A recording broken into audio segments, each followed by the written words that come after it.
সম্মানিত ভিউয়ার্স, আসসালামু আলাইকুম। আমি মোহাম্মদ আরিফ হোসেন, পঞ্চগড় টেরিটরি। আমি বর্তমানে আছি সামিউল ভাইয়ের ভুট্টা খেতে। আমি এই তালমা প্রধানপাড়া এই মোড়ে আপনার মেইন রোডের পাশেই সামিউল ভাইয়ের ক্ষেত। এর আগেরবার একদিন ভিডিওতে আমি দেখাইছিলাম ক্ষেতটা। সামিউল ভাইও সাক্ষাৎকার দিয়েছিলেন।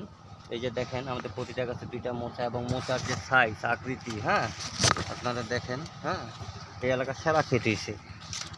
যে কোনো কৃষক এই ক্ষেতটার প্রশংসা করে। তো যাই হোক, বৃক্ষ তোমার কিসে পরিচয়? ফলে। তো আমরা ফল দেখব। হ্যাঁ, এই যে আমাদের একটা মোচা আমি আনবক্সিং করছি কিছুটা। এই যে আনবক্সিং করে এই যেটা আপনাদের আমি দেখাচ্ছি যে এটার আসলে অবস্থাটা কি।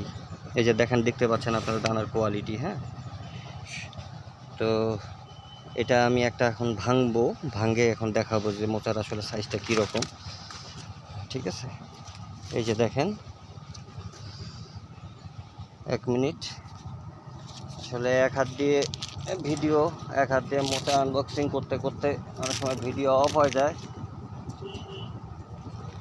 একটা ভিডিও দুইবার করা লাগে।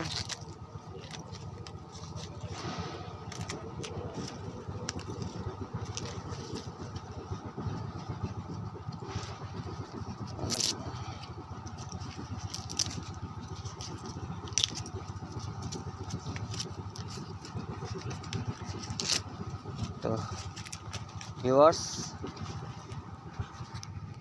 এই যে আপনারা দেখতে পাচ্ছেন আমার হাতে শুকটা এখনও আরও এই যে পুরা কাঁচাই আছে আমার হাতে, দেখতে পাচ্ছেন আপনারা। জাস্ট খালি একটা আনবক্সিং করে দেখার জন্য কী অবস্থা দানার, হ্যাঁ দেখার জন্য একটা করলাম। এখন ওই যে আপনারা দেখতে পাচ্ছেন যে এই যে বসা দাগটা, এই বসা দাগটা এরকম, এই যে উপরের যে শাড়িটা যেমন সমান হয়ে আসছে এরকম ভরাট হয়ে যাবে। এরকম কোনো বসা, ম্যাক্সিমাম ভুট্টা আপনারা দেখবেন এরকম বসা দাগ। আমাদের ভুট্টায় এটা যদি পরিপূর্ণ হয় এটা কোনো বসা দাগ থাকবে না। হ্যাঁ, এই যে উপরের মাথায় দেখেন আপনারা,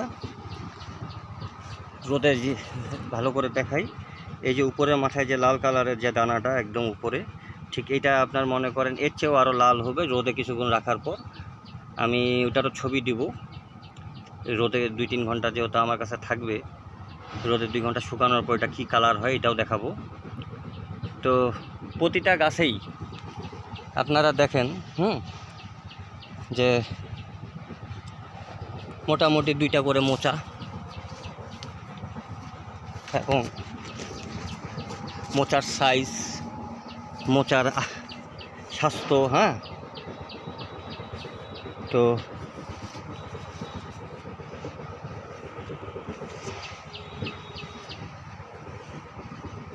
তো ইনশাল্লাহ আশা করা যায় এই ক্ষেতটা থেকে আমরা 55, মিনিমাম 55, সর্বনিম্ন আমরা আশা করি।